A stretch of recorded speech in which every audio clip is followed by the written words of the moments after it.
Original.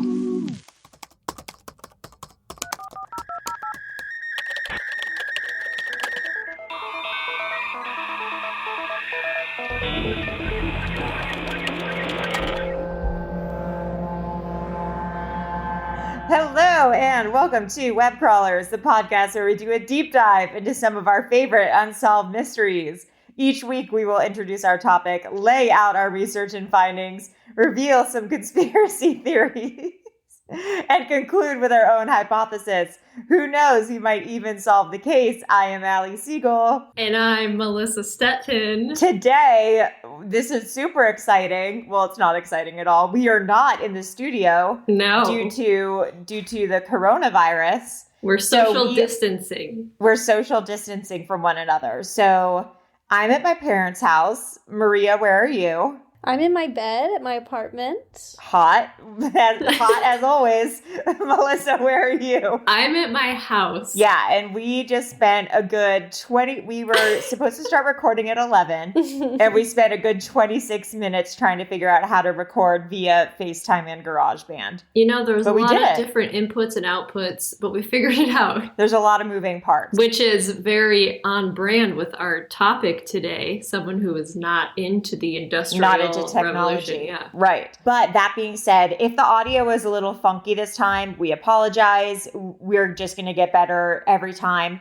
But bad audio on a podcast is almost the best thing that's happening right now in the world. So you're welcome. Next thing is Web Crawlers has a Patreon to get access to rewards, bonus episodes, shout outs, merchandise discounts, and in-studio videos of full episodes released a day early.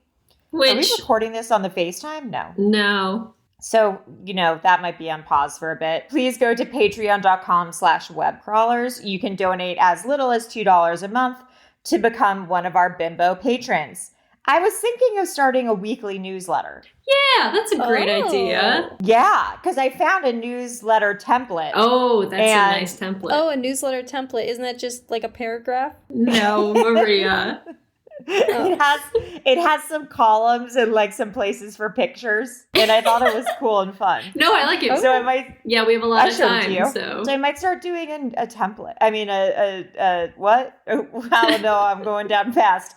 Okay, so for merch, you can go to webcrawlerspod.com or hothorse.horse. If you're nasty. Irios also has a hotline, and your messages are the only thing that's keeping us going right now. And we'll play the jingle right here. 626-604-6262. It's really been popping off. We play all the voicemails in our Friday mini episodes. I can't look at your face. Why? She's talking about me. She's not talking about you.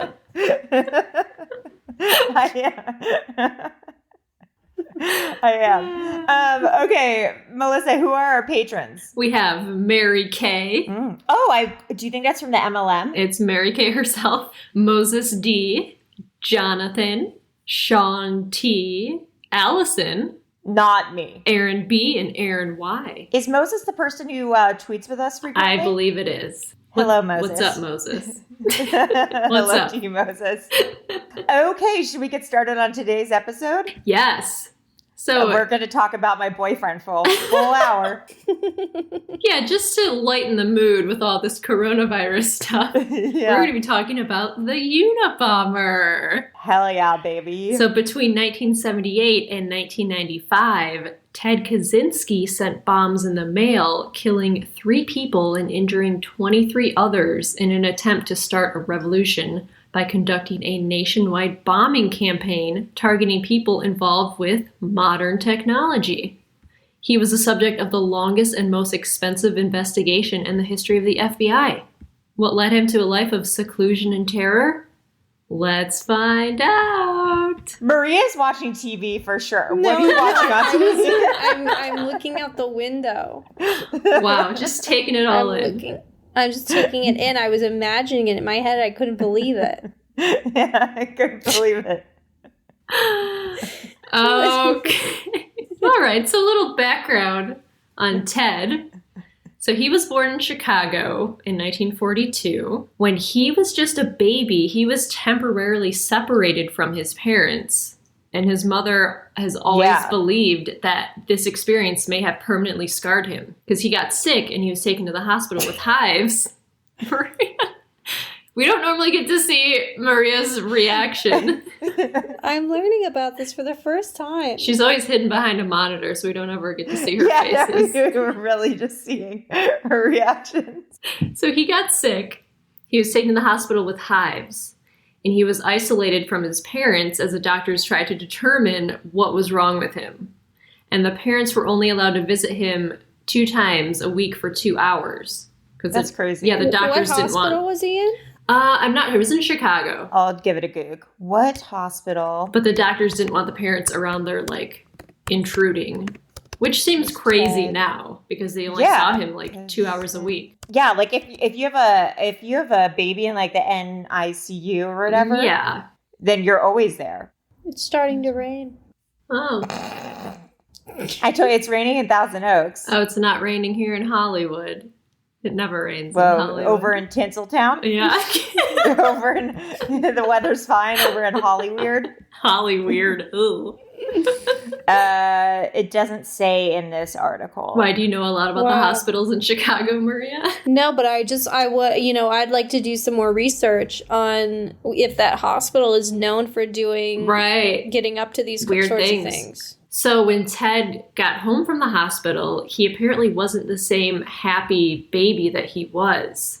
His parents said that he had completely shut down after returning home, and he stopped smiling and having eye contact with his parents. And it took weeks for his parents to regain his trust a little bit and be able to make eye contact. If you watch some of the documentaries, like they have photos of Ted as a baby before he went into the hospital, and then pictures after, and he looks like... Yeah. I don't know what they did to him in that hospital, but something. And then Peter Vronsky, who's author of the Serial Killers book, he said that there is this theory that an infant that doesn't bond with the mother develops psychopathy as a defense mechanism, that they feel no pain, they feel no trauma, but of course at the same time they lose a sense of empathy and moral compass. Uh-oh. So Ted's mother told his brother David to never abandon your brother because that's what he fears the most. Yeah, maybe it's abandonment. Or maybe it's like what Maria was saying, like maybe they did something weird in the hospital. Like they did with What's-Her-Face in Stranger Things. 11. I was going to say 6. Her name's not 6, it's 11. Maybe it's more MK Ultra stuff. Oh. So it's reported that Ted's mom potentially wanted to put him in a school for autistic children, but then decided against it because his IQ was tested and he scored a 167. He's which is the same IQ. Yeah, it's a genius. It's the same IQ as Stephen Hawking. So he skipped the 6th grade. Ted later described this as a pivotal event. Previously, he had kind of socialized with his peers. People see him as a leader.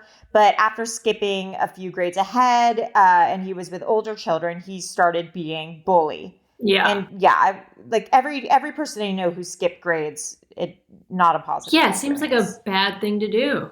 Yeah, I just wouldn't do it. Like get them out of school programs that are somehow challenging. Yeah. I don't know, because the age thing I think could be difficult. Yeah. Both Ted and his brother David were intelligent, but Ted is the one who really stood out. One neighbor said she had never known anyone who had a brain like he did, while another said Ted was strictly a loner who didn't play, an old man before his time. His mother recalled Ted as a shy child who would become unresponsive if pressured into a social situation. Oh. So that's weird to just totally shut down. I mean, that's like a trauma. That's indicative of trauma. Yeah, like that's social anxiety, but it's also like more severe. Yeah, that's like a PTSD response. Yeah. At one point, she was so worried about Ted's social development that she considered entering him into a study for autistic children led by Bruno Bettelheim. She decided against it after observing Bettelheim's abrupt and cold manner. And also Ted's family Ted's dad was very much into like the wilderness and hiking. Oh yeah, that's where he got it from. So that kind of leads into the future of Ted's environment, but they were always like, the dad was always taking them on hikes and taking them out in nature and things like that. Oh, okay. But David was able to have a balance of the interest in that kind of stuff and being social with his peers. Mm-hmm. Ted was full like, yeah, I want to move into the wilderness. Ted played the trombone in the marching band and was a member of the mathematics, biology, and German clubs, but was regarded as an outsider by his classmates. Ted was ahead of his classmates academically, obviously. He was placed in advanced math classes. He skipped the 11th grade. Oh, so he skipped 2 grades. Yeah. 6th grade and 11th. That's crazy. I skipped 0 grades. And he graduated at 15 years old. Crazy. And he was one of his school's 5 national merit finalists. Damn, smart. Did he get along with people in his class? Yeah, I don't think he was seen as like mean or... They said he was an outsider by his classmates. But he was like a cool outsider? Like, I don't know. Yeah, I think he was interested in academics and maybe like-minded people, but he was really shy and reserved and wasn't going to go to a party or a movie on the weekends or go get a soda pop or whatever you did in that time. You got a soda pop from the soda shop. Yeah, down at the diner or whatever. So then he went to Harvard on a scholarship in 1958 at the age of 16. That's crazy.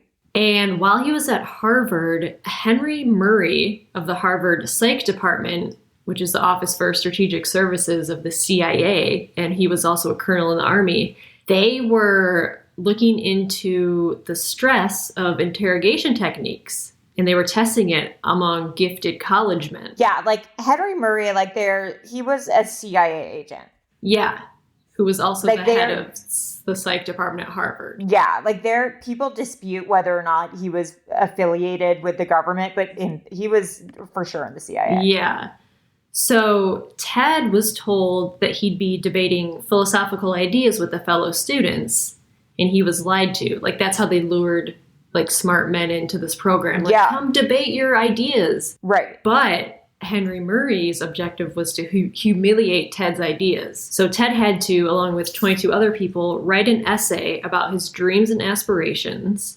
He was then led into a room where electrodes were attached to his head, and he was subjected to extremely brutal psychological attacks as his essays were read back and criticized. Wait, but why did he agree to do this? Well, he told his brother he did it to show that he couldn't be broken. That's what he told his brother. Also, though, in one of the shows that I watch, it's that he really, really revered the guy who was running the study, Henry Murray. He was one of the forefront psychologists at Harvard and was very well renowned as a free thinker. Kaczynski really was impressed by him and almost saw him as a father figure and the first person he could really talk to, and was really dying to be part of this psychological study because it was thought of if you made it into this psychological study, then you were seen as gifted and people wanted to hear your ideas. So that's why he really wanted to be part of it. Also, it's a weird part of the psychological study is that you had to take a series of tests in order to qualify for it. Oh, okay. And the only people who qualified for it are people who were seen as lawful and law abiding. Oh. Yeah. So it's interesting to see how much that changed because the whole purpose of the study was to see if you could break someone's whole ideas set down and then change it just dramatically, radically. Yeah. They had to watch videos of themselves being psychologically attacked. So the idea was that, so they could be psychologically broken down and then reformed as a cooperative source, interrogation techniques. And he did this for 3 years, once a week, 200 hours total. So every week someone was telling him you're shit, you're garbage. I mean, that would mess with anyone. Oh yeah, absolutely. Because I guess he spent, I think if this is correct, the first year of the study, it was done in steps. So the first year of the study was just Kaczynski, and keep in mind, Ted is 16 when this is happening. And this older psych professor is I think your ideas are interesting and important. Let's talk about them. So the first year of the study, I think, was Ted and Henry Murray just having weekly discussions where Henry was like, these ideas are genius. This is really interesting. And like getting him to trust him. Yeah. And they would just talk about anything and everything, whether it was his ideas or his personal life or how he grew up. And then the next 2 years were just Henry Murray and another group of psychologists just humiliating him for everything that he said. God, that's so fucked up. Yeah. So this experiment probably fueled the fire for all his criminal activities. Oh, 100%. Yeah, and then he also said that this experiment is what drew him to live in isolation. But all the files are sealed, apparently. Wow. Yeah, because it's the government's It's fault. the CIA. But how long until they're unsealed? Isn't there like a time period usually? We should figure that out. I wonder if there are other like bombers or serial killers who also went to Harvard who might have been part of this testing. Probably. Or just look at who had the highest GPA. Someone commented on our Instagram today. Yeah, that's what made me think this. Ann Hillsborough said, Timothy Leary was at Harvard, so there's a history of mind control experiments there. Who knows how old that history is? Okay, well, there's one. Yeah. 10 smart killers who went to Ivy League schools. The Menendez brothers, but that doesn't count. That's just like a money thing. The roadside strangler went to Cornell. Oh. Interesting. Ooh, and he's smart. Okay. Where did the Hollywood hangman go? He went to UCLA. You went to whatever school you went to. Yeah. So then Ted graduated in 1962 from Harvard, and he went to the University of Michigan to get another master and doctorate degrees in math. And then in 1967, at 25, he became the youngest assistant professor of mathematics in the history of University of California, Berkeley. And he taught undergraduate courses in geometry and calculus. He was 25. That's crazy. I read somewhere, but then it was refuted that Epstein said that he had been taught by Kaczynski, but like the timing doesn't line up. Oh, weird. And he was not well liked by his students. He seemed uncomfortable teaching, and he taught straight from the textbook and refused to answer questions. Oh, I'm looking at pictures of young Kaczynski. Okay, do you get it? He's hot as hell. He is hot as hell. He's hot as hell. He's HOH, baby. HOH. HOH. So then without HOH. HOH. So then without hot. Oh, HAH. Oh, HA. Whoa, the quarantine is making me a genius. Everyone had technological problems but me. Now Maria's spelling wrong and I'm calling everyone out. Wow, it shows that our true colors are coming out. I thrive in a quarantine. I've always known this. So then without any explanation, Ted resigned. I read somewhere, too, that maybe that was because he was just trying to make money to build his that makes little sense. cabin, and then he was just like, I'm out. So then 2 years after that, in 1971, he retreats to the wilderness. So he moved to a remote cabin that he had built outside of Lincoln, Montana, where he could live a simple life with little money and without electricity or running water, and working odd jobs and receiving some financial support from his family. What did you just find, Allie? Idris Elba has coronavirus. No. What are you looking at? You're not. Are you reading the news? Oh my God. Or she just got a text Idris from him. Elba. No. Yeah, I I'm not know. going to believe it. Yeah, I'm going to not be able to see you for a few weeks. No, I got a pop-up on my computer. It said Idris Elba tested positive for coronavirus. He was showing no symptoms. Weird. How did he get a test? I don't know. That's a good try. I didn't read it. I didn't read the thing. Yeah, how does he has no symptoms? I mean, the people want to know this stuff. Maybe he was around someone who had it? Breaking news. Idris Elba, positive.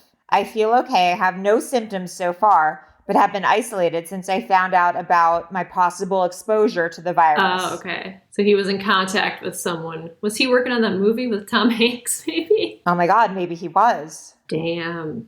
Guys. Wow, have you seen the Unabomber's cabin? It's small. It's really small. Yeah, it's like a tiny house. His goal was to become self-sufficient. He bathed into the river. Yeah, and he taught himself survival skills. Maria, you like it? I don't hate it. It's cozy. It's like a hermit's lifestyle. I'm sure. You know, there's something very alluring about leaving everything behind and just going into a cabin and, you know. And imagine, like, and he looks like that. He's hot and he has, like, it's your dream property guy in the middle of the forest. He owns property, yeah. Property. He's well-educated. He's a literal genius. I see zero things wrong so far. So far, zero things literally, wrong. And also, literally, guys with autism, like, are my type. But he got really annoyed by the sawmill that was near his cabin. It was loud and it wasn't environmentally friendly. So in order to fuck with the guy, he poured a ton of sawdust in the equipment trying to break it. Yeah, he has a little bit of a temper. That was like his first show of like, oh, he's got some anger problems. Yeah, he has anger problems. And then the bombings begin. Between 1978 and 1995, Kaczynski mailed or hand-delivered a series of increasingly sophisticated bombs that killed 3 people and injured 23 others. In all, 16 bombs were attributed to Kaczynski. All but the first few bombs contained the initials FC inscribed on them, which Kaczynski later said stood for Freedom Club. He purposefully left misleading clues in the devices and took extreme care in preparing them to avoid leaving fingerprints. Kaczynski's first mail bomb was directed at Buckley Christ, a professor of materials engineering at Northwestern University. On May 25th, 1978, a package with Christ's return address was found in a parking lot at the University of Illinois, Chicago. The package was returned to Christ, who was suspicious because he had not sent the package, so he contacted campus police. Officer Terry Marker opened the package, which exploded and injured his left hand. In 1979, a bomb was placed in the cargo hold of American Airlines Flight 444, flying from Chicago to Washington, D.C. A faulty timing mechanism prevented the bomb from exploding, but it released smoke, which forced an emergency landing. Authorities said it had enough power to obliterate the plane had it exploded. As bombing an airliner is a federal crime, obviously, the FBI became involved, designated the case Unabomber for university and airline bomber. Didn't know that. Oh, yeah. I didn't know that. Yeah, I found that out too. And then also the questions that what's your problem? Well, just like, no, of course you found it out. You didn't make it up. She found it. It was deep. Yeah, I found it. Little known information. I found it out too. The questions of like, did you pack these bags yourself? And has your bag been with you the whole time when you're at the airport? Those questions all stemmed from the Unabomber bombings. Oh my God. Those, I know. Yeah, you don't want to get in a broke down palace situation. Exactly. Also, I was on the last airplane trip I took, people were arrested for committing a federal crime. That's right. Weren't they smoking? They were blasting cigs.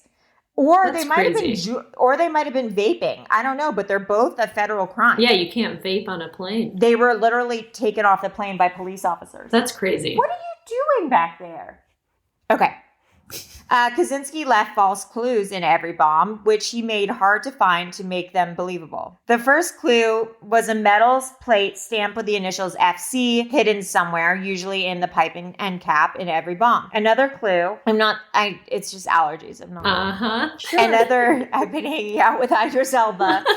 Another clue included a note left in a bomb that did not detonate. It read, WU, it works. I told you it would, RV. Another clue was a Eugene O'Neill $1 stamps to send his boxes. I wasn't sure who that, I saw the stamps when I was watching the documentary, but like, who is Eugene O'Neill? He's a playwright. Well, you're right. Was an American playwright and Nobel laureate in literature. Wow. Duh. Who's the genius now? Oh, boy. You. Man is born broken. He lives by mending. Wow, that's deep. Life for each man is a solitary cell whose walls are mirrors. Those are some Eugene O'Neill quotes. He sent one bomb embedded in a copy of Sloan Wilson's novel Ice Brothers. What's Ice Brothers about? Let's see. Maria, do you already know what Ice Brothers is about? You mean the Iceman Cummins? No, it says Ice Brothers by Sloan Wilson. Oh, no, I don't know. The FBI theorized that Kaczynski had a theme of nature, trees, and wood in his crimes. All the bombs were cased in wood that was local to where he lived. Why did he do that if he was so smart? Or what, did he want to get caught? No, these were clues to throw people off. But that would lead them right to him, wouldn't it? I think that the trees are probably, I don't think if it's a type of tree, you can be like, oh, this tree is from the woods of this, or maybe you can, I don't know. He often included bits of tree branch and bark in his bombs, and targets selected included Percy Wood and Professor Leroy Wood. The first serious injury occurred in 1985 when John Hauser, a graduate student and captain in the United States Air Force, lost 4 fingers and vision in one eye. The bomb was handcrafted and made with wooden parts. Hugh Scruton, a 38-year-old from Sacramento, California, he was a computer store owner, was killed in 1985 by a nail and splinter loaded bomb placed in the parking lot of his store. That's a little insane. And what kind of store was it? A computer store. Wow, it was just a store. Yeah.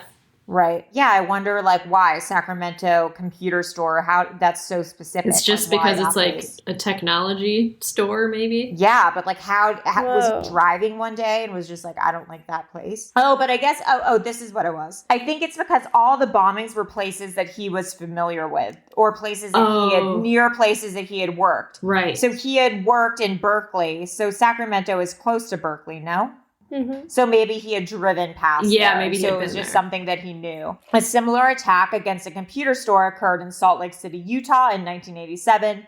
The bomb, which was disguised as a piece of lumber, injured Gary Wright when he attempted to remove it from the store's parking lot. So I guess he's kind of saying, instead of technology, we should be throw into the woods. Yeah. The explosion severed nerves in Wright's left arm and propelled more than 200 pieces of shrapnel into his body. Ugh, Jesus. I can't imagine. That's horrifying. Yeah. Yeah. Not so hot anymore. In 1993, after a 6-year break, Kaczynski mailed a bomb to David Gelernter, a computer science professor at Yale University. Though critically injured, Gelernter recovered. In the same weekend, Kaczynski mailed a bomb to the home of Charles Epstein from the University of California, San Francisco, who lost several fingers upon opening it. Another thing that I heard in a documentary is that the reason these bombs were sent kind of in weird increments was because Kaczynski didn't have a car. So he would make a bunch of bombs or letters and then take a bus to the local post office and mail the stuff. So he would and the post office was 3 hours away. So he would have to get on the bus, and so he couldn't do it regularly. He'd stagger it out. Okay. Did you guys hear about that he may have been the first incel? Yes. Is that on your list? It is on our list. Oh, got it. So, so then in 1995, Ted mailed several letters to media outlets outlining his goals and demanding that his 35,000-word essay, Industrial Society and Its Future, also known as the Manifesto, be printed verbatim by a major newspaper. He stated that if this demand was met, he would desist from terrorism. So then Attorney General Janet Reno and FBI Director Louis Freeh recommended its publication out of concern for public safety and in hope that a reader could identify the author. Bob Guccione of Penthouse volunteered to publish it, but Kaczynski replied that Penthouse was less respectable than the other publications. Fair. Then the New York Times and the Washington Post both published the essay on September 9th, 1995.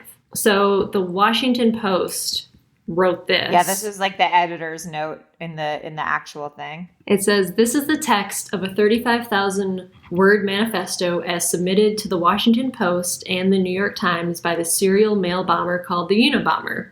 The manifesto appeared in the Washington Post as an 8-page supplement that was not part of the news sections.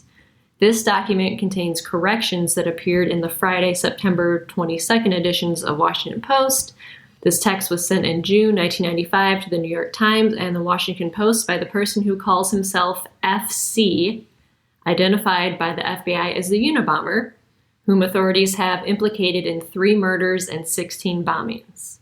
The author threatened to send a bomb to an unspecified destination with intent to kill unless one of the newspapers published this manuscript.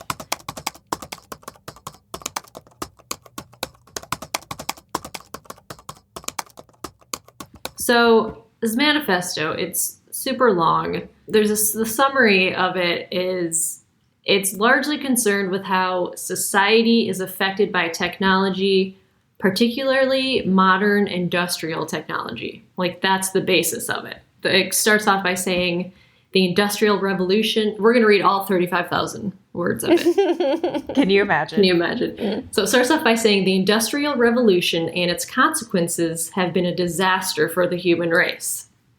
They have greatly increased the life expectancy of those of us who live in advanced countries, but they have destabilized society, have made life unfulfilling, have subjected human beings to indignities, have led to widespread psychological suffering in the third world, to physical suffering as well, and have inflicted severe damage on the natural world. I agree with all that.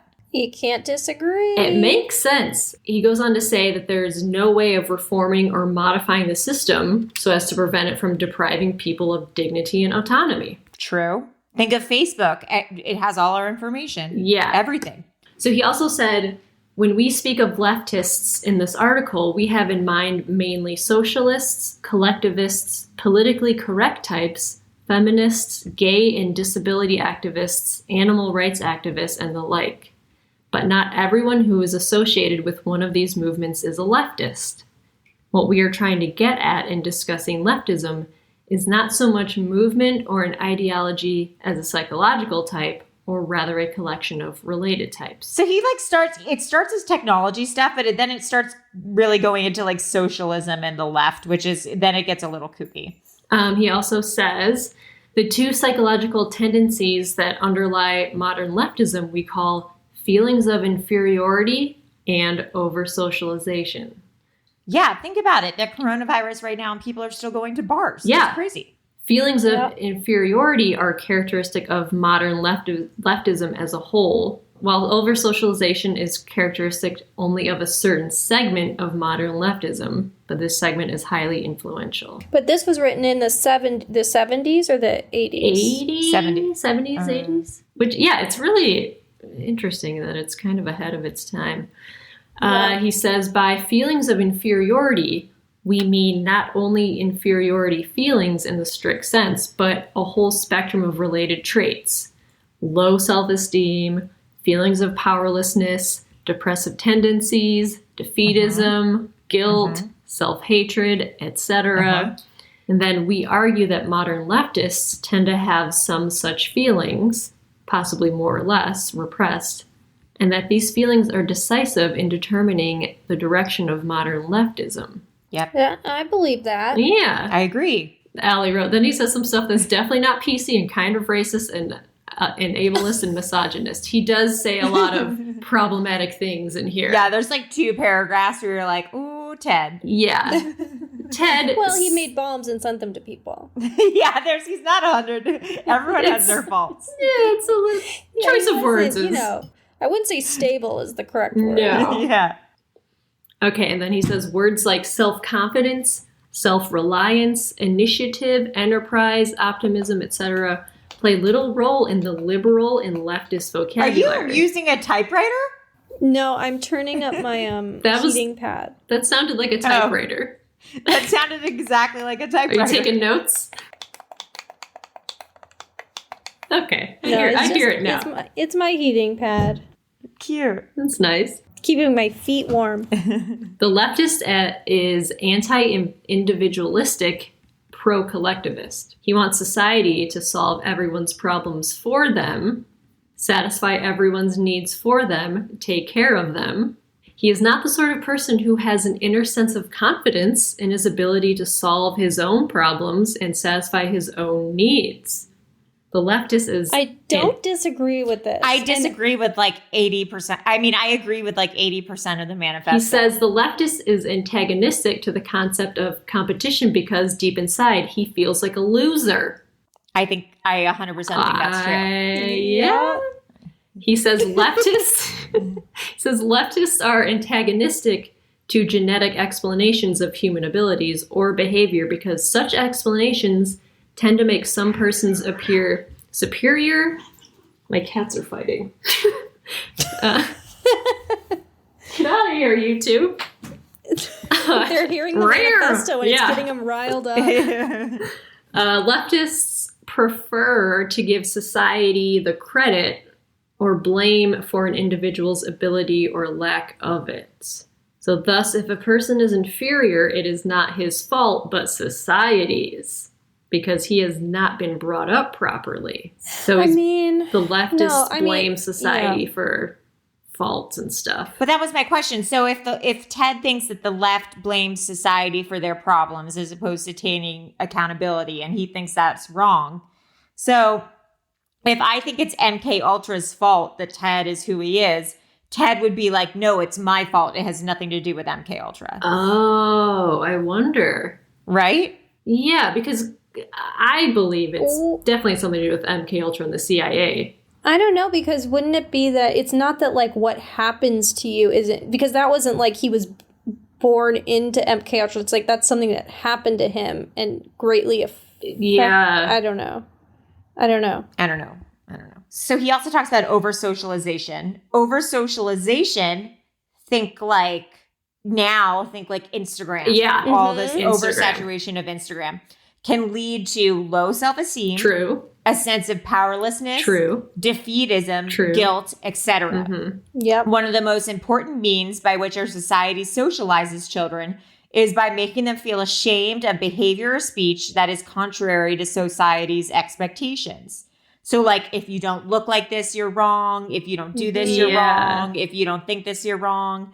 If this is overdone, or if a particular child is especially susceptible to such feelings, he ends by feeling ashamed of himself. Yes. Well, this goes directly back to that programming he had to, or that scientific thing where they were making him feel ashamed. Yep. Yeah.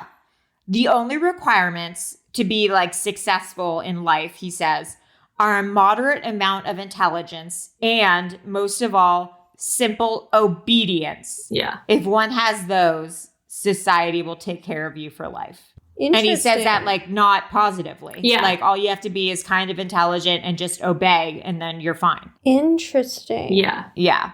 So the summary, basically, he argues that most people spend their lives or their time engaged in useless pursuits because of technological advances. He calls these surrogate activities, where people strive towards artificial goals, including scientific work, consumption of entertainment, and following sports teams. Except the Los Angeles Clippers. Right. He wrote that. He wrote that in the manifesto. Yeah, it's a big part of it. And also now this morning I've discovered marble racing. Marble racing. Yeah. He predicts that further technological advances will lead to extensive human genetic engineering. Yes. And that human beings will be adjusted to meet the needs of the social systems rather than vice versa. That's scary. Yeah. I mean, think about like even down to like lip injections. Yeah. Or butt injections. He believes... Well, you see it on Facebook. Someone posts a picture of what you're supposed to be looking like. And then all of a sudden, a new generation, like Generation X, all looks the same. Looks like Kim Kardashian. Yeah.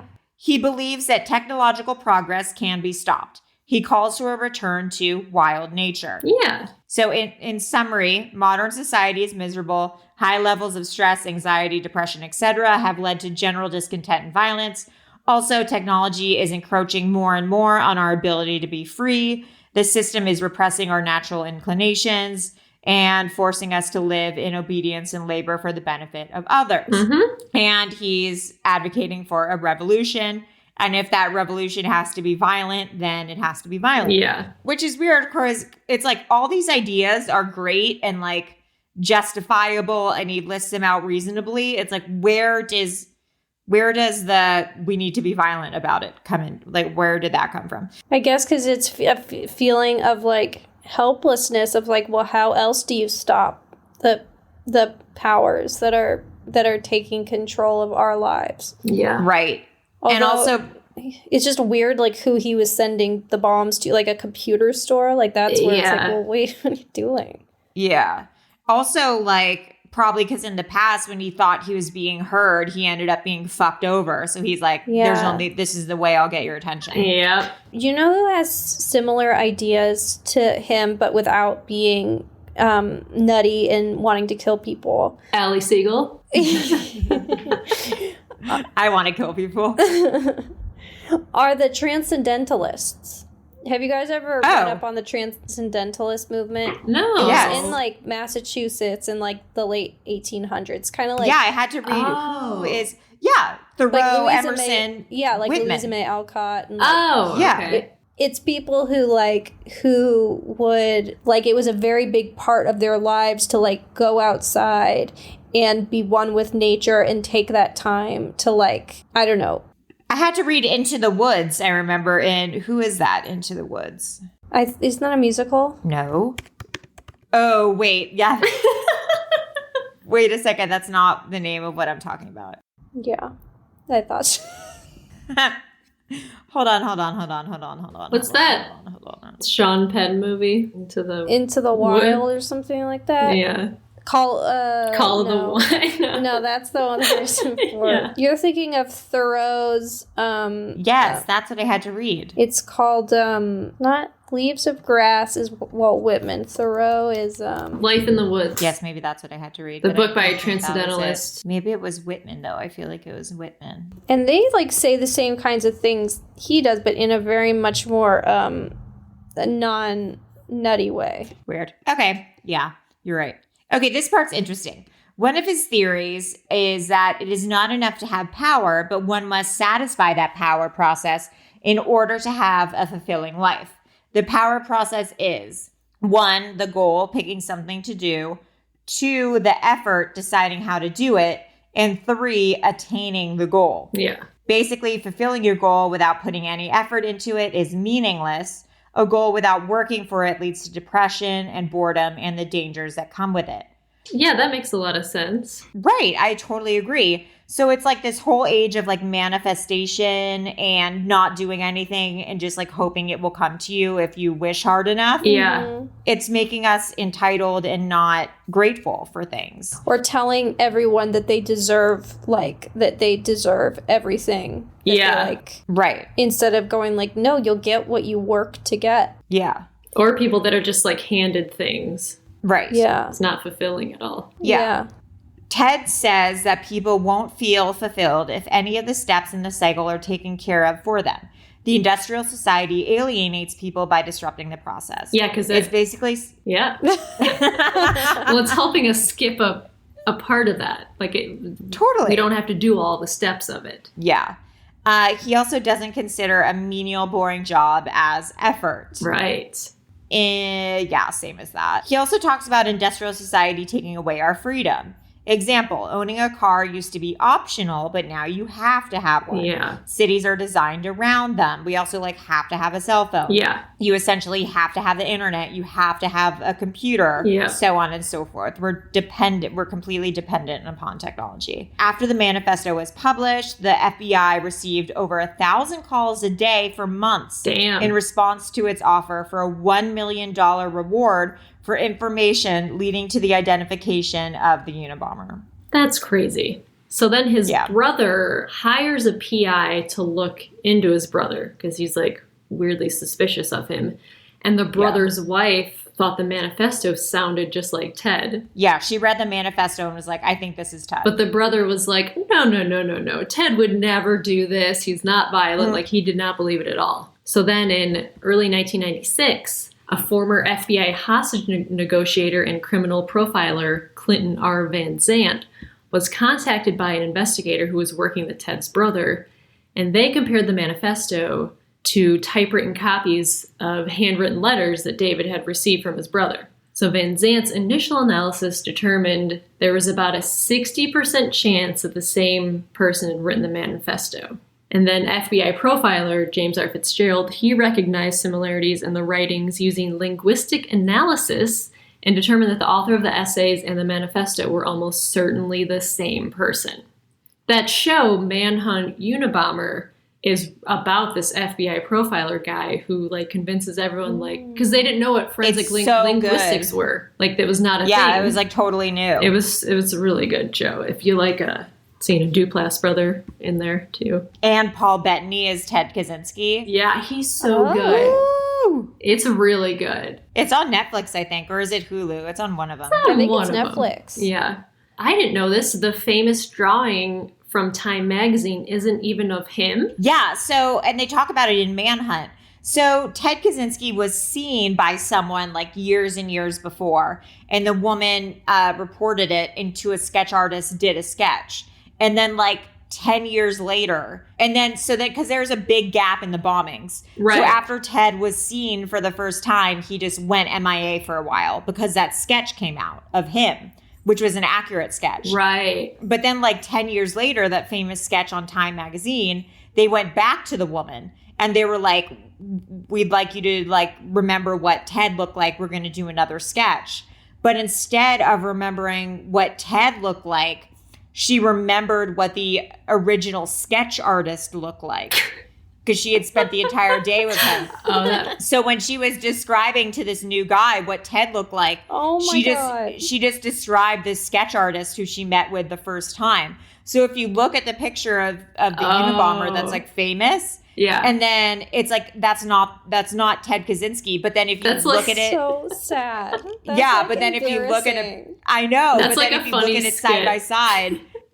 Like describing someone and you turn around like, wait, this is me.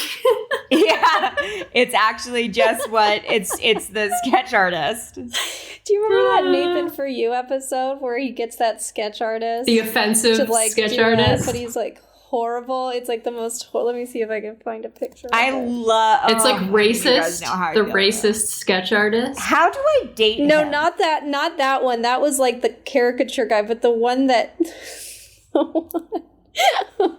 Which one? Which episode?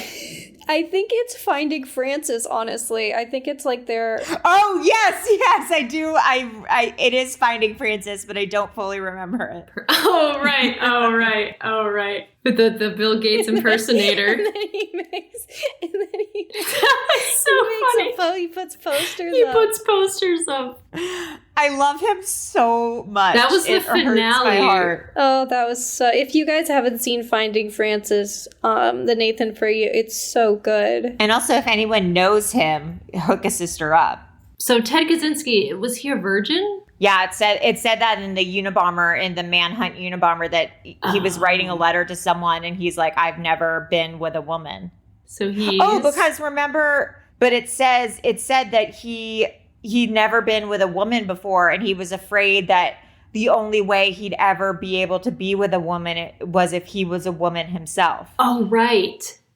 That was in the documentary. Didn't he make an appointment for a sex change? Yes, he did. Yeah, that's in the documentary where they talk, and he canceled the appointment, but it was a weird part of his life where he's like, I should be a woman. There's this thing that I'm on True Crime Buzz.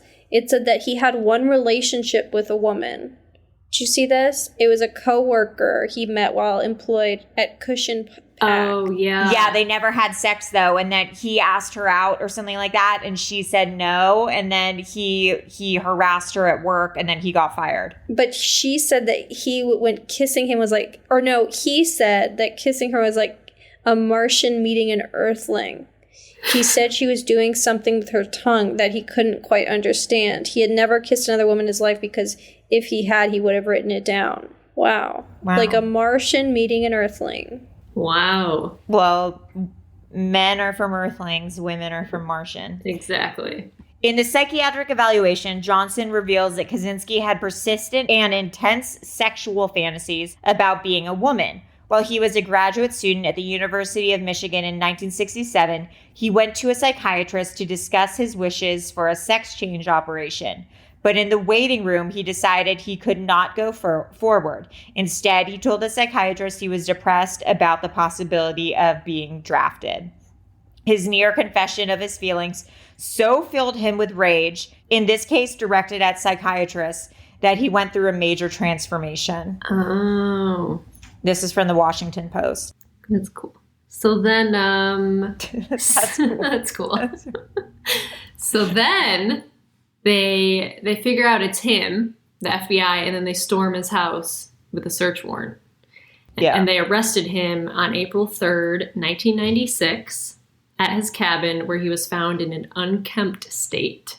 Sure. Yeah. And a search of his cabin revealed a ton of bomb components, 40,000 handwritten journal pages that included bomb-making experiments, descriptions of the Unabomber crimes, and one live bomb that was ready for mailing. Yikes. And they also found what appeared to be the original typed manuscript Industrial Society's Future, the Manifesto. By this point, the Unabomber had been the target of the most expensive investigation in FBI history. Because it lasted it was like over so 17 long. years or something. Yeah. So at trial, he pled guilty, and his attorney, Judy Clark, attempted to enter an insanity defense to avoid the death penalty, but Kaczynski rejected the strategy. Several forensic psychiatrists who examined Ted diagnosed him as having paranoid schizophrenia. But in his 2010 book, Technological Slavery, Ted said that two prison psychologists who visited him frequently for 4 years told him they saw no indication that he suffered from schizophrenia.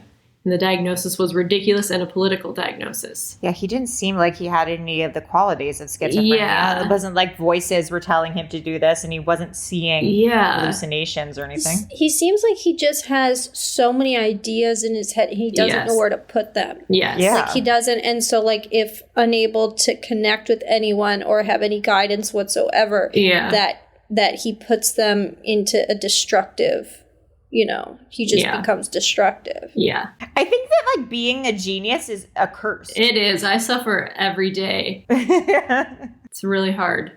So does Good Will Hunting. Yeah. So then the prosecutors sought the death penalty, but he avoided that by pleading guilty to all charges in 1998 and accepting life imprisonment without the possibility of parole. So he avoided death penalty. Because I was like, oh, he's dead, right? Like, I just assumed he got the death penalty, but... I thought he was dead, too, he's until still I alive, Googled. until you sent him a letter in prison and he wrote you back. I Googled if anyone had corresponded with him, and, like, 2 people have. He's, like, not into writing letters. It said, well, then this thing I should send you this page because it's all about his love life. And he says... What's his sign? This is from the True Yeah, what is his sign? What's his birthday, actually? Chicago, 1942. May 22nd. May 22nd, let's see. Gemini. He's a Gemini. He's a Gemini? Well, it makes sense. He has these 2 sides of him. He's a genius, and then he's also destructive. Gemini-Pisces compatibility.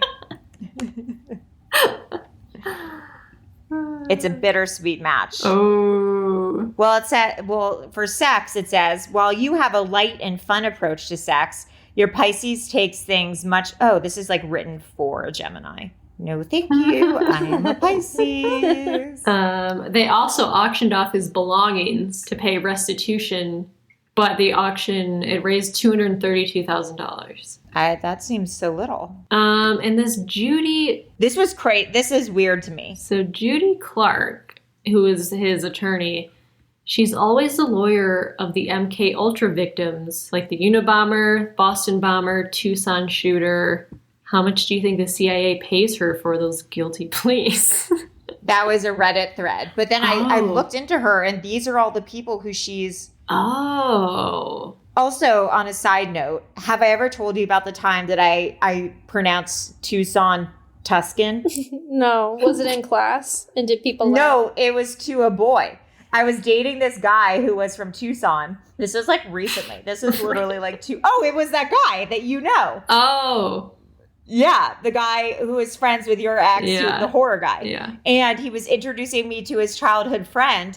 And I was like, oh, did you guys both grow up in Tuscan together? No, Allie. And they were like, where? Tuscan. Tucson, Arizona. Heard of it? You heard of it? I thought it was a different place from Tucson. Like, I just thought I thought it was spelled different. I don't know. That's sweet. He didn't break up with me. Anyways. Yeah, so she represented all of these people. Yeah. Yeah, the Boston but, like, bomber. big ones. Yeah. Yeah, okay, so Buford Furrow was an Aryan Nations member. He did the Los Angeles Jewish Community Center shooting. Zacharias Musau, he was a 9/11 suspect.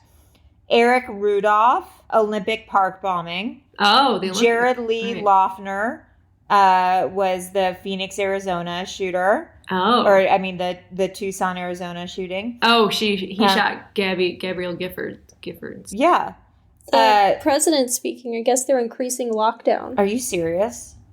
What more are they going to... How much more lockdown can we get right now? Well, a lot of people aren't on lockdown. Everyone's outside. Everyone's outside just being stupid as hell. Yeah. I'm like at my parents' house and they like will not let me leave. Yeah, good. You should be leaving. I'm gonna like move back. Last night my dad asked, he said that some of the scotch was missing and he asked me if I've been drinking. Oh, and I was like, I don't know if I could stay. I was like, no, Dad, I haven't drank in 6 years. I don't know if I could stay here any longer. Oh my God. Aww. He was like, it's my responsibility to ask. Like, oh, okay. that's nice. Well, he to cares. have someone that cares. It's nice. Yeah, that's sweet. Okay. Anyway, she represents all these like big bombing like suspects, all the ones that like really make it into the news and political stuff. That's a cool job. But it's just weird. it's a strange coincidence. Yeah. That is weird. Well, it's probably not a coincidence. It's probably like her bread and butter. Yeah, she's the one. Right. Yeah. But she's not like she's not an independent lawyer. She's like, she works for, I mean, it's just, I don't know. So Ted is currently in prison in a supermax in Florence, Colorado. And so Ted and then Ramzi Youssef, who's the World Trade Center bomber, and Timothy McVeigh, who's the Oklahoma City bomber, they all became friends in prison. And they regularly discuss religion and politics. Until they're all buds. Yeah, until Tim McVeigh's execution. Yeah, they like write each other letters and stuff. It's cool. It's cool that they have each other. Yeah, that's really sweet. Friendship is nice. Mm-hmm. So then I guess like he's not really like writing letters to outside people, but I guess his brother was doing some tour recently about how the Unabomber, how he was like mentally ill and he is schizophrenic and blah, blah, blah. So Kaczynski started writing letters, I guess, to some people who had reached out to him previously for interviews, saying that he was going to grant one interview to clear his name. But then I think nothing came of it. And then one last thing that I thought was super weird, or I'm just confused about, is I looked on Amazon Prime and I looked up Ted Kaczynski, and he has so many books up. How does he gets them from like recently? So he gets them published from prison, I guess? I don't know. Like July 2nd, 2019, Technological Slavery by Ted Kaczynski, paperback. There's so many copies of the manifesto. Anti-tech revolution. Oh my God, this woman writes, "This was a great gift for my son." What? future school bomber. For my future bomber son. Wow, I mean, a lot of people. These are all really pro Unabomber reviews on Amazon. Wow. But anyways, he is still just like thriving. Writing books and putting self-publishing books. I think it's a real shame that he had to go down that route of like violence and hate and everything, because you do look at like, we just need someone that's like gonna speak the truth about technology and stuff and guide people back to a more simpler way of living, but that doesn't want people to be violent. I think that if things had gone differently, he could have been one of like the great thinkers of today. Yeah. Sure, yeah. Like one of the great, he could have been like a he could have been, well, I guess not Bernie Sanders because he's not a socialist. Or like, is he a socialist? I don't know. I think his whole thing is live your life for yourself, and you shouldn't like, it's like, I bet he doesn't subscribe to any, like, party, anything. He's like an whatsoever. anarchist. Because it's like, live your life for yourself, and you shouldn't be doing anything for anyone else. You should just be living your life. Yeah, because he had the same IQ as Stephen Hawking. Yeah, I mean, he's like literally a genius. Yeah. So anyways, I don't really know where I stand on the Unabomber. I mean, I know he's a bad guy. I think a lot of him being violent has to do with the MK Ultra stuff. Yeah. But I think a lot of his ideas have some real weight behind them. Yeah, he's got some great ideas. Just, his execution was a little problematic. Yeah, no pun intended. Also, I think that he, just to circle back to one of the main points this podcast is for, is that I think he was hot as hell as a kid. Yeah. And maybe even as an adult. Yeah. Ha. Ha. Yeah. His ha. H-A-H. Ha. That'd actually be good. That's a good undercover way if you see a guy Ha. out on the town. Ha. Asher. Ha. Ha. He's like, who, me? Oh, me? He doesn't like being inside the room. It's so hot in here. I have the heat blasting. Anyways, any last thoughts on That's not right. Any last thoughts on the Unabomber? No, no. Interesting. Yeah, Fascinating. interesting. Yeah, Fascinating. the manifesto's interesting. All right. Well, you heard it here first. If people want to follow us online, Melissa, where can they find us? You can find us on Twitter and Instagram at Webcrawlerspod. You can email us at webcrawlerspod@gmail.com. We're on Reddit, we're on Facebook. Keep leaving us comments and reviews, because they're all great. Oh, yeah. You guys leave the best comments and reviews They're ever. so please funny. keep those coming. Stay safe out there. Don't leave your house if you don't have to. Yeah. Wash your hands. Yeah, if you're at work, and get some isolate. Get some sanitizer. Try not to touch people. Sanitizer, you can't find it anywhere. Yeah, You I know. gotta buy your own. I mean, you gotta Or make your own. Oh, You can? How do you make sanitizer? It's aloe vera and rubbing alcohol. Oh, that's why the rubbing alcohol was out at the store. Yeah, people got wise. Interesting. Motherfuckers. Yeah. Well, anyways, I'm Allie Siegel. I'm Melissa Stettin. Bye. Bye. Bye.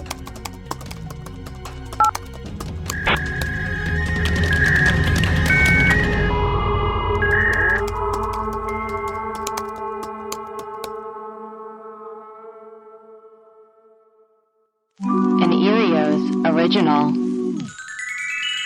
Powered by Acast.